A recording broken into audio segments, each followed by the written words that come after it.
Tukuron sa Island Garden City of Samal, Cunigakus, Davao del Norte ang 30 Soul Level Swine Multiplier and Techno Farm Project sa Agricultural Training Institute ubos sa Integrated National Swine Production Initiatives for Recovery and Expansion nga kabahin sa Department of Agriculture's Recovery and Repopulation Plan sa isla. Ang 10 million pesos nga proyekto usa ka biosecure o climate controlled piggery facility nga tukuron sa Barangay San Antonio, Babac District sa Tinguha nga makabawi ang swine industry ingon man mamahimong training center alang sa mga Samaleños.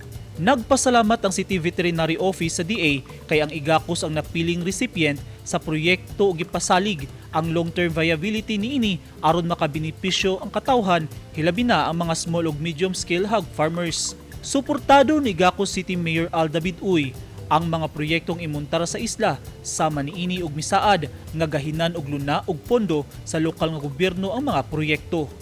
Gibutyag sa DA nga gawas sa swine multiplier ug techno demo farm dunasay 5.5 million pesos community-based swine production pinaagi sa clustering and consolidation project ang ihatag sa Talikod Island, Igacos nga pwedeng makaserbisyo ug makasupply og high quality meat products alang sa kasikbit nga lugar.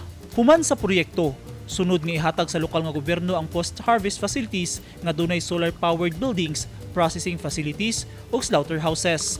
Atol sa groundbreaking, duna say gihimong MOA signing og turnover ceremony sa cheque alang sa 10 million swine multiplier and techno demo farm project. Gilauman nga pinaagi nining mga proyekto, dili na mo angkat og baboy ang Igacos sa laing lugar ug posible sila pa ang usa sa mga producer og baboy sa tibuok rehiyon. Eugene Hinutan, Newsline Philippines, Davao Region. Stay safe.